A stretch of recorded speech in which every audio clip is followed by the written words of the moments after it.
আসসালামু আলাইকুম বন্ধুরা, কেমন আছেন সবাই? আশা করছি ভালো আছেন। আমিও ভালো আছি আল্লাহ পাকের রহমতে। যাই হোক, আজকে আমি একটা সাদা ঝরঝরে প্লেন পোলাও রেসিপি দেখাবো। আমার ভিডিওটা আজকে বিশেষ করে নতুন গৃহিণীদের জন্য, যারা নতুন নতুন পোলাও রান্না করছেন বা কেউ দেখা যাচ্ছে সঠিক পরিমাণে পানিটা ব্যবহার করে পোলাওটা রান্না করতে পারেন না, কারোর হয়তো বা নরম হয়ে যায়, কারোর আবার শক্ত থেকে যায়, তাদের জন্য আজকে আমার এই ভিডিওটা। চলেন তাহলে বন্ধুরা, আমরা রান্নাটা শুরু করে দিই। চুলাটা ধরিয়ে দিই। আমার চুলাটা অলরেডি একটু গরম হয়ে গেছে। আমরা তেল দিয়ে দিব পরিমাণ মতন। এই 1 কাপের মতন তেল দিব। আমার তেলটা গরম হয়ে গেলে আমরা 2টো তেজপাতা, কয়েকটা দারুচিনি, 4-5টা এলাচি দিয়ে দেবো।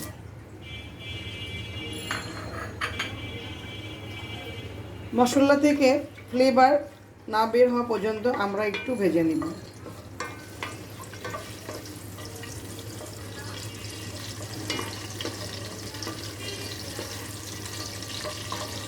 ভাজা হয়ে গেলে এখন আমরা 1 কাপ পরিমাণ পেঁয়াজ অ্যাড করব।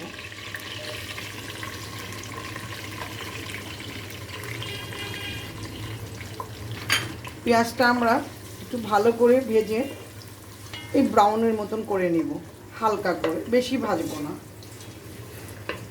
অনেকেই আছেন বন্ধুরা যে দেখা যাচ্ছে যে পানির পরিমাণটা আমি কিভাবে দিব, অনেক সময় আমাকে জিজ্ঞাসা করেন যে পানির পরিমাণটা আপা কিভাবে দিব। সেটা হচ্ছে আপনারা যেই পট দিয়ে চালটা মাপবেন ঠিক সেই পট দিয়েই আপনারা 1.5 কাপ পরিমাণের পানিটা নেবেন এবং চেষ্টা করবেন কুসুম গরম পানি দেওয়াতে।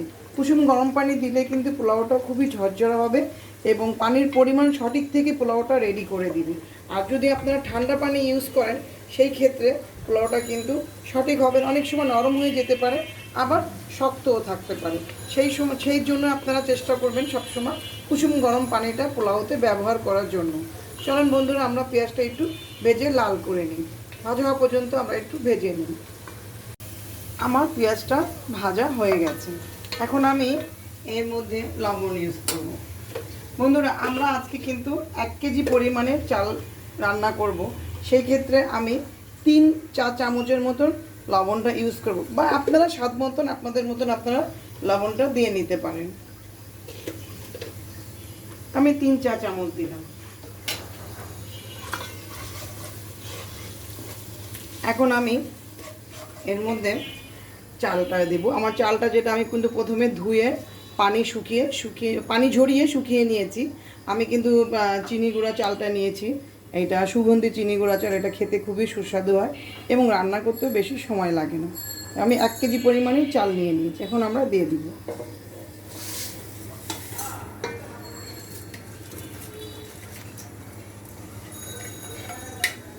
খুব ভালোভাবে চালটা দিয়ে জালটা একটু মিডিয়াম আঁচে রেখে দিব। এখন যেহেতু চালটা আমরা এখন ভালো করে ভুনবো, তেলের সাথে, পেঁয়াজের সাথে এবং লবণের সাথে চালটা খুব ভালো করে মিশিয়ে দিব এবং ভালো করে ভেজে নিব।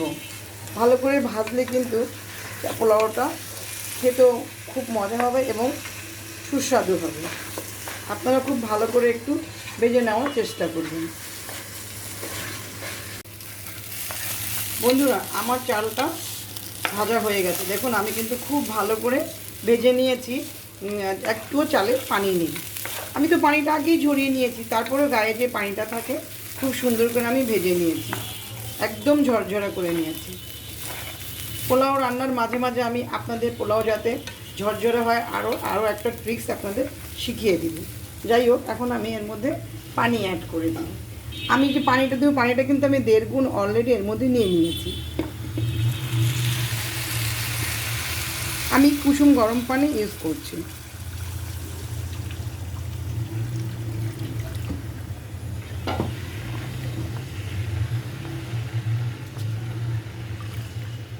পানিটা আমি দিয়ে দিয়েছি। দেখুন, আমার পানির পরিমাণটা একদম সঠিক আছে। চালটা বা একদম চালটা ডুবে গেছে এই পরিমাণে। এখন আমরা এটা ঢেকে দিব। ঢেকে খুব মিডিয়াম আঁচে রান্না করব। এই মিডিয়াম আঁচে রান্না করব, কিছুক্ষণ পরে ফিরে আসব। বন্ধুরা আমরা 15 মিনিট পরে চলে আসলাম। দেখি আমাদের পোলাওটার কী অবস্থা। হ্যাঁ, অলরেডি আমার পানিটা শুকিয়ে গেছে। এখন আমি এর মধ্যে কয়টা কাঁচামরিচ দিয়ে দিব, এই 5-6টা কাঁচামরিচ। আরেকটা যেটা করব সেটা হচ্ছে আমি একটা লেবু চিপড়িয়ে দেব। এটা কিন্তু একেবারে অপশনাল, সেটা হচ্ছে এটা আপনার না দিলেও পারেন, কিন্তু এটা ঝরঝরা হবে পোলাওটা, এটার জন্য আমি লেবুটা ইউজ করি।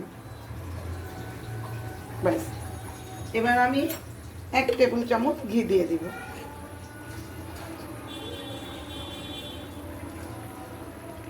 দিয়ে একটু নেড়ে চেড়ে দমে রেখে দিব। এই 10 মিনিটের মতন দমে রেখে দিলে জালটা হালকা করে আমার পোলাওটা একদম রেডি হয়ে যাবে। চলুন বন্ধুরা, তাহলে আমরা এটা 10 মিনিটের জন্য দমে রেখে দিই।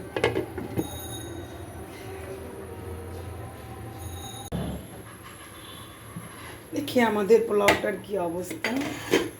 বন্ধুরা ফিরে আসছি 10 মিনিট পরে। দেখুন আমার পোলাওটা একদম রেডি এবং সম্পূর্ণ ঝরঝরে হয়ে গেছে। দেখেছেন বন্ধুরা, আমি যেভাবে দেখালাম আপনারা এইভাবে যদি সবগুলো স্টেপ বাই স্টেপ ফলো করেন তাহলে আপনাদের পোলাও রান্না করতে কোনো সমস্যা হবে না। এইভাবে দেখেন, আমি দেখাই আপনাদেরকে।